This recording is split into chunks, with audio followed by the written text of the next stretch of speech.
En compagnie de Justin Etier, coordonnateur à l'attaque du Rouge et Or. Justin, on vient de compléter une 4e pratique au camp. Comment tu vois ton équipe? Comment tu vois ton attaque, ta progression depuis le début du camp? Ça se passe bien. Je pense qu'on a eu 4 bonnes journées. Il est encore tôt, encore une fois, là, il est un peu tôt encore pour vraiment voir la vraie, je pense, notre vraie identité. Là. On est en train de travailler sur ça. En ce moment, je pense que c'est un mode, on construit. Là, donc, mais je suis très satisfait de ce qu'on a vu jusqu'à maintenant. On rentre un peu dans l'étape, là, jour 4, jour 5, que la fatigue s'installe un peu. Mais malgré tout, je pense que les joueurs aujourd'hui ont passé à travers et ont très bien fait, sont restés concentrés. Donc, il y a eu des bonnes choses. Donc, jusqu'à maintenant, dans des camps comme ça, ce qu'on demande, c'est essayer de maintenir le plus possible à travers la fatigue, de maintenir une bonne intensité physique, puis également un bon focus là, au niveau mental. Puis ça, dans l'ensemble, c'est assez satisfaisant. Évidemment, tout le monde va regarder vers la position de corps arrière avec le départ d'Hugo Richard, c'est une nouvelle ère qui commence. Comment tu vois la succession jusqu'à maintenant, depuis les premiers jours du camp? Bien, très intéressant, parce que je pense que Sam démontre des belles choses et je pense qu'il est en plein contrôle des différents concepts en attaque. Donc ça, on est très satisfait. Mais la réalité, c'est que la belle surprise vient également des 3 gars en arrière, qui travaillent fort avec un volume un peu plus réduit que celui de Sam, puis ils font extrêmement bien. Que ce soit David Pelletier, qui en ce moment, je trouve qu'il joue son meilleur football en ce moment depuis 4 jours. Puis nos 2 recrues également qui, à travers beaucoup d'informations, à travers de la confusion, puis à travers la confusion, un coup vient le temps de jouer, ils jouent avec bonne intensité, donc on est en mesure de bien les évaluer.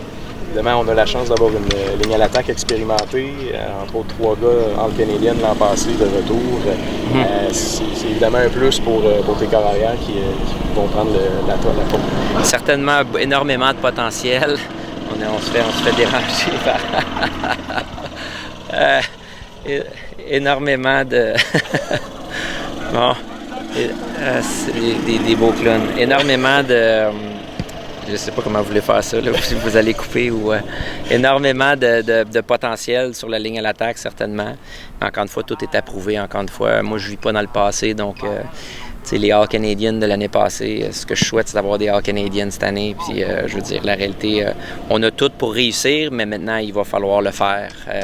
Mais en ce moment, ça va très bien. Ils travaillent bien ensemble. Puis, c'est définitivement beaucoup d'expérience à cette position-là. La profondeur est impressionnante, tant au poste de receveur qu'au poste de porteur de ballon. Parle-moi un peu de ces 2 positions-là, comment ça se présente jusqu'à maintenant? Certainement, en ce moment, la position la plus impressionnante au niveau de la profondeur, c'est les porteurs de ballon. Je pense qu'on a vraiment un solide groupe. Ça va être vraiment un casse-tête de savoir qui va se positionner là-dedans, mais on est très, très impressionné par le groupe de porteurs de ballon. Donc, ça, c'est très bien.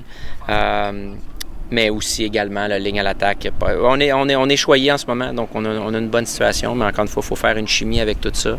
Puis il faut s'assurer de définir le rôle de tout le monde, parce que c'est certain qu'il va y avoir des déçus à la fin de la journée, parce que c'est pas tout le monde qui va pouvoir s'habiller aussi dans cette situation-là. Les amateurs qui vont découvrir des recrues cette année, sur qui tu porterais ton attention? Si tu avais une couple de noms à parler de gars qu'on risque de voir. Ouais, ben là, ce qui va être difficile, évidemment, c'est un groupe de vétérans, donc ça sera pas facile pour les recrues de percer l'alignement. Je pense que la position de porteur de ballon, Alexandre Dagobert, en tout cas, en ce moment, là, c'est sûr une grosse adaptation au niveau d'apprendre les choses, mais il démontre vraiment des habiletés très, très impressionnantes. Donc, ça, on a hâte de voir ça, mais c'est sûr qu'il est au sein d'un groupe là, c'est assez difficile. Donc, sinon, c'est assez dur. Là. Ça va être beaucoup de vétérans. Donc,